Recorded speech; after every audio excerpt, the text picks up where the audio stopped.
말씀드린 것처럼 사실은 가나안 땅을 미리 정탐하는 것은 하나님의 의도가 아니었다고 그랬죠.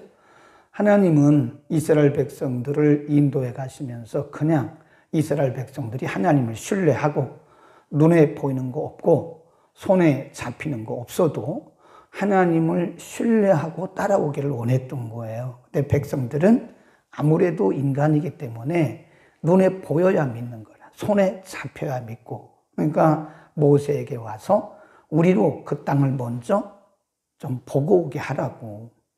그래서 사실은 그게 허용된 거지 원래 하나님의 의도는 그게 아니었습니다. 그래서 12명의 정탐꾼들을 보냈고 그 사람들이 가서 25절에 보면 40일 동안을 탐지했다. 그래서 25절 줄봅시다. 40일 동안을 탐지했다. 40일은 굉장히 많은 날입니다. 원래 이스라엘이라고 하는 나라가 그 당시는 이제 가나안이라고 말했는데 큰 나라가 아니에요. 지금도 매우 작은 나라입니다. 우리나라로 말하면 이스라엘 전체는요, 강원도 정도밖에 안 돼요. 강원도가 큽니까? 별로 크지 않잖아요. 그러니까 그 문헌에 따르면 아래 맨 남단으로부터 맨 북단까지 160km. 160km면요, 우리 한국 같으면 고속도로로 가면 1시간 20분이면 갑니다. 사람이 걸어가도 열흘이면 간다, 열흘. 160km인데 뭐 얼마나 걸리겠습니까? 근데 40일 동안 그 땅을 탐지했다는 것은 매우 구체적으로 봤다는 거예요. 40일 동안. 그 아래서부터 위에까지 160km밖에 안 되는데 40일을 봤다는 것은 아주 속속들이 구석구석 다 정탐했다는 거예요. 그리고 와서 오늘 본문에 보면 정탐한 내용들에 대해서 보고를 합니다. 27절 모세에게 보고하여 가로되 당신이 우리를 보낸 땅에 간즉 과연 젖과 꿀이 그 땅에 흐르고 이것은 그 땅의 실과입니다. 그 땅에서 가져온 포도송이를 보여주는 거예요. 그 포도송이가 얼마나 큰지 이 막대기에 껴가지고 둘이 메고 왔다니까요. 그러니까 그 당시 가나안 땅이라고 하는 곳은 하나님이 말씀하신 대로 젖과 꿀이 흐르는 땅이 맞아요. 그러니까 과일을 보여주면서 말하기를 정말입니다. 가보니까 우리가 40일 동안 그 땅을 탐지해 보니까 정말로 젖과 꿀이 흐르는 땅이 맞습니다. 거기까지는 좋아요. 28 시작. 옳지. 이런 부분을 보셔야 돼요. 가서 보니까 맞기는 맞아요.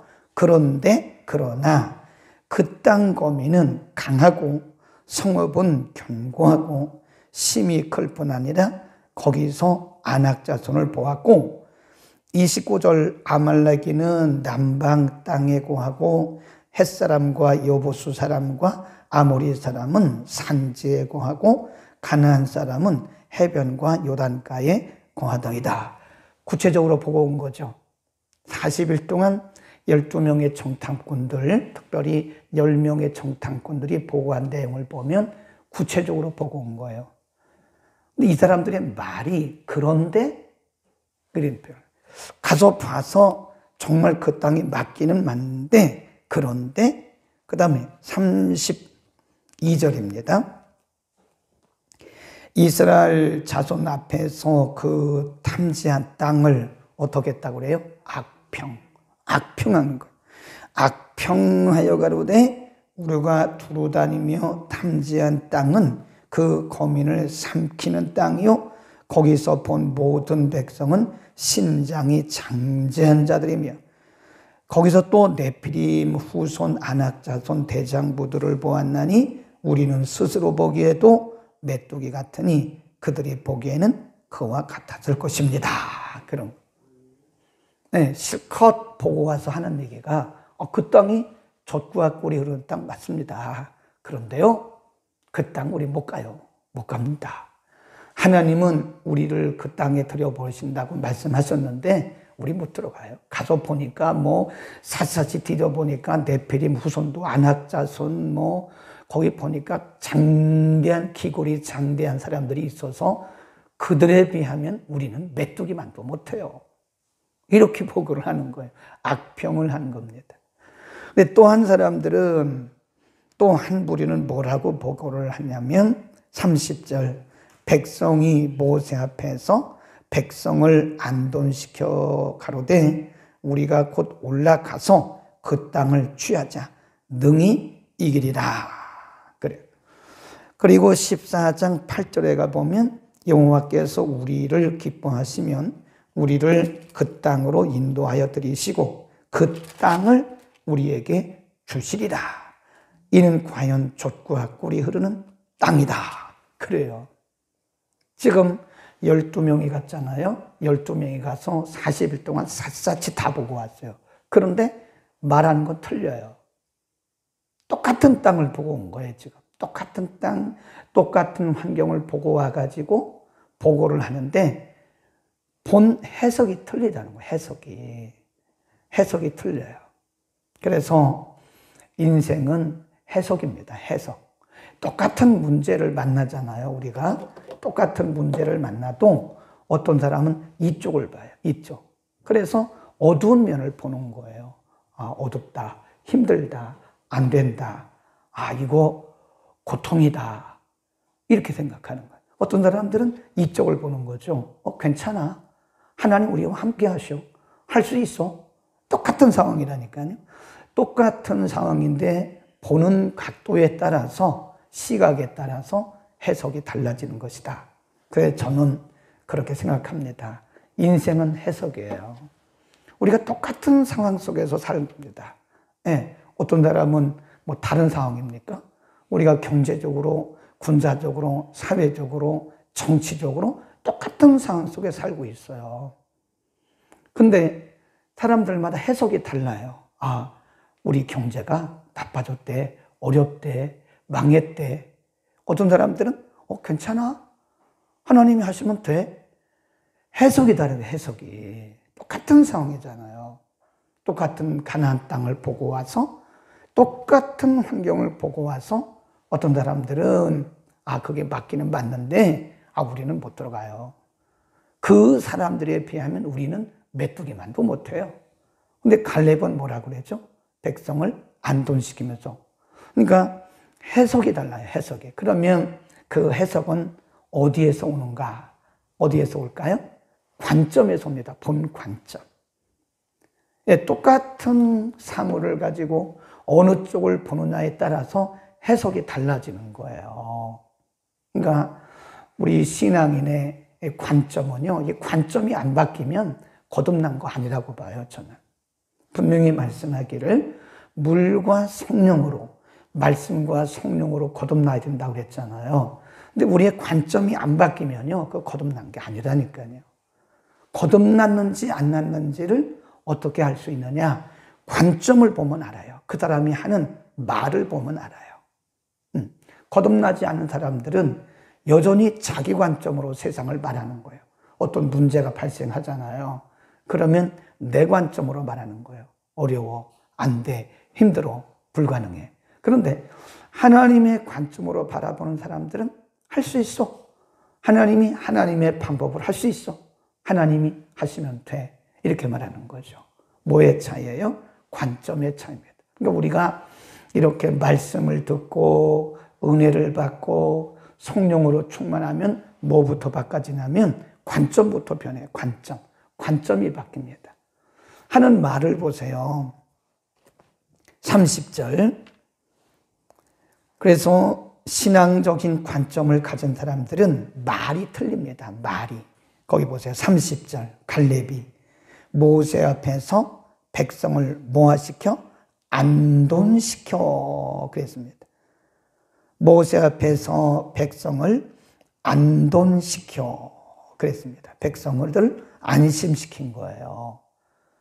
10명의 정탐꾼들이 말하기를 그 땅에 우리 못 들어갑니다. 그래요. 14장 1절에 보면 백성들이 정탐꾼들의 말을 듣고 막 원망하고 불평하고 모세를 향해서 돌을 던지기 일보 직전이라고요. 그때 갈렙 여호수아가 백성들을 안돈시켜요. 그러지 마세요. 그러지 마세요. 거기 보세요. 14장 8절에 보면 하나님이 우리를 기뻐하시면 그 땅을 우리는 차지할 수 있어요. 네. 그리고 또 보세요. 14장 9절에 보면 오직 여호와를 거역하지 마십시오. 그 땅 백성을 두려워하지 마십시오. 그들은 우리 밥입니다. 백성들을 안돈시키잖아요. 관점이 다른 사람들은 보는 시각의 차이가 있기 때문에 하나님의 시각으로, 긍정적인 시각으로, 그리고 신앙적 시각으로 바라보기 때문에 입에서 나오는 말이 틀려요. 할 수 있습니다. 우리는 못합니다. 그러나 하나님이 하시면 됩니다.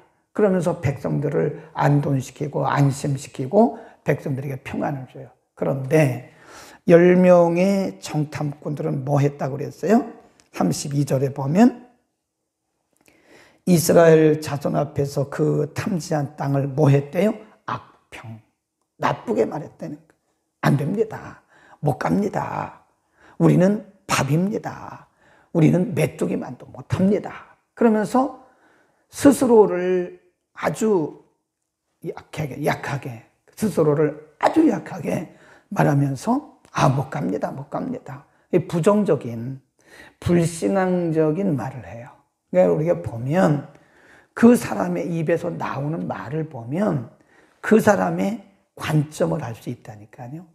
그 사람의 입에서 나오는 말을 보면 그 사람의 관점이 드러나요. 그리고 그 사람의 신앙, 그 사람이 어떤 신앙을 가지고 사는가를 우리에게 해석을 할 수 있어요. 우리는 어떤 관점을 가지고 세상을 보고 해석을 하느냐가 중요합니다. 그런데 퍼센테이지로 보면요, 긍정적인 시각이나 또 신앙적인 시각을 갖는 사람의 퍼센테이지가 부정적인 시각, 불신앙적인 시각을 가진 사람보다 적어요. 다르게 말하면 이 세상을 바라보고 해석하는데 나쁘게 말하는 사람이 훨씬 많다는 거예요. 그래서 엄밀히 말해서 이 다수결이라는 것은 맞지가 않아요. 제가 볼 때. 물론 우리도 회의를 할 때 다수결로 하잖아요. 자, 손 들어보세요. 근데 제가 볼 때 이 다수결도 다수결 나름이에요. 믿음 없는 사람들 다수결 하면 뭐합니까? 에? 믿음 없는 사람들 다수결로 손 들으면 그쪽으로 흘러가는 거예요. 그래서 이 교회는 리더십들이 많은 사람들의 의견을 따르기보다는 기도하는 사람의 의견을 따라야 돼요. 네. 기도 안 하는 사람들 다수결보다는요, 다수보다는 기도하는 사람의 소수가 훨씬 맞아요. 우리 민주주의 원칙이요, 신본주의 원칙보다 앞서서는 안 돼요. 교회는 항상 신본주의가 앞서야지, 이게 민주주의로 합시다. 우리 다수결로 합시다. 그랬다가는 때로는입니다. 매번 그런 건 아니지만 때로는 교회가 하나님이 원하시는 방법보다는 전혀 다른 방향으로 흐를 수도 있는 것이다. 아멘. 그래서 우리는 판단을 잘 해야 됩니다. 그리고 우리 입에서 무슨 말이 나가는가를 잘 보셔야 돼요. 내 입에서 내가 본대로 말하면 안 되는데 내가 본 게 다 맞는 게 아니에요. 근데 우리는 내가 본 것이, 내가 말하는 것이 맞다고 착각하고 살아가는 거예요. 그러니까 자기 주장을 하는 거예요. 내가 주장하는 게 맞다고 해야 돼요. 우리가 이렇게 매일 새벽마다 말씀 듣고 기도하잖아요. 그럼 뭐가 바뀌냐면 우리의 심령도 바뀌지만 관점이 자꾸 바뀌는 거예요, 이게. 예. 우리는 오늘 하나님 앞에 기도해야 돼요. 하나님, 저의 관점을 바꿔주세요. 저에게 바른 해석을 할 수 있도록 시각을 바꿔주십시오. 근데 그 시각은 하루아침에 바뀌는 게 아니에요. 은혜를 받아야 됩니다. 은혜. 뭐죠? 은혜 받았다는 거예요. 사람이 은혜가 임하잖아요. 말씀이 임하잖아요. 성령이 임하면 심령이 바뀌어요. 그리고 가치관이 바뀌어요. 시각이 바뀌어요. 그러니까 입에서 나오는 말도 바뀌어요. 악평했다 그러잖아요. 10명의 정탐꾼들은 그 땅을, 하나님이 약속하신 땅을 뭐 했어요? 악평했다니까요. 그거 절대 불가능합니다. 우리는 그들 보기에 메뚜기 같습니다. 그 메뚜기 컴플렉스라고 그래요. 스스로를 작게 얘기하는 거예요. 아, 우리는 못합니다. 불가능합니다. 이렇게 말하는 거예요. 똑같은 땅인데 갈렙은 뭐라고 그래요? 하나님이 함께 하시면 그들은 우리의 밥입니다. 똑같은 땅인데 갈렙은 그렇게 말하잖아요. 하나님이 우리와 함께 하시면 그들은 밥입니다. 그러면서 백성들을 안심시키잖아요. 여러분, 요즘이야말로 갈렙 같은 사람이 필요한 시대입니다. 사람들이 다 어렵다 그래요. 어렵습니다. 힘듭니다. 불가능합니다. 망했습니다. 그래요. 갈렙 같은 그런 사람이 필요해요. 똑같은 상황을 바라보고 하나님의 관점에서 바라보고 우리가 신앙적으로 위로를 해줘야 돼요. 이사야서 40장에 보면 너희는 내 백성을 위로하라고 말씀하세요. 신앙의 관점을 가지고 우리가 바른 해석을 하자 이 말이에요. 바른 해석. 내가 맞는 게 아니에요. 내 관점이 맞는 게 아니라니까요. 내 주장이 맞는 게 아니에요. 모든 걸 다 내려놓고 하나님의 관점에서 바라보고 성경적 관점에서 해석을 하고 그런 백성들을 안돈시키는, 사람들을 안돈시키는 그런 사역을 하는 것이 그게 사역입니다. 사역. 사람들을 위로해주고 용기 주고 기도해주고. 괜찮아. 집사님 괜찮아요. 기도할게요. 집사님 하나님 계시잖아요. 하나님 살아계시잖아요. 하나님이 하시면 돼요. 지금은 이렇지만 하나님은 하나님 시간에 하나님의 방법으로 하신다고 성경에 말씀하지 않았어요? 그러면서 우리가 사람들을 위로해야 된다니까요. 그게 우리가 살아가는 존재지. 그거 안 돼. 나도 병원 가봤는데 그거 못 고친대. 의사가 그랬는데 그거 안 된대. 아, 그런 말을 왜 하냐고. 의사는 못 고치지만 하나님은 하실 수 있어. 이렇게 말을 해야지. 아멘. 우리는 오늘도 사람들을 세우고 위로하는 일에 우리가 쓰임받기를 바랍니다. 기도하겠습니다. 은혜를 베푸시는 거룩하신 아버지, 똑같은 땅을, 똑같은 환경을 40일 동안 똑같은 시간 안에서 청탐했지만 10명은 그 땅을 부정적으로 불신앙적으로 바라보고 악평함으로써 많은 사람들을 절망하게 했던 일을 오늘 우리가 상고했습니다. 오직 여호수아와 갈렙만 그 땅을 신앙적 시각으로 바라보고 오히려 원망과 좌절에 빠져있는 백성들을 안돈시켰던 것을 오늘 상고했습니다. 하나님, 우리에게 언제나 하나님 중심의 시각을 허락하여 주옵소서. 같은 상황이라도 내 생각, 내 경험으로 해석하지 말게 하시고 하나님의 관점으로 해석하고 하나님의 관점으로 바라보고 하나님의 관점으로 말함으로써 많은 사람들을 위로하고 많은 사람들을 세우는 일에 우리를 하나님의 도구로 써 주옵소서. 얼마나 많은 사람들이 좌절과 낙심에 빠져 있는지 모릅니다. 우리 입에서 나가는 말들이 저들에게 힘을 주고 용기를 주고 다시 시작하게 하는 하나님의 귀한 역사가 우리의 입술에서 나가는 말들을 통해서 일어나게 하여 주옵소서. 우리의 눈을 밝혀 바로 보게 하시고 하나님의 시각으로 바라보게 하옵소서. 예수 그리스도의 이름으로 기도드립니다. 아멘.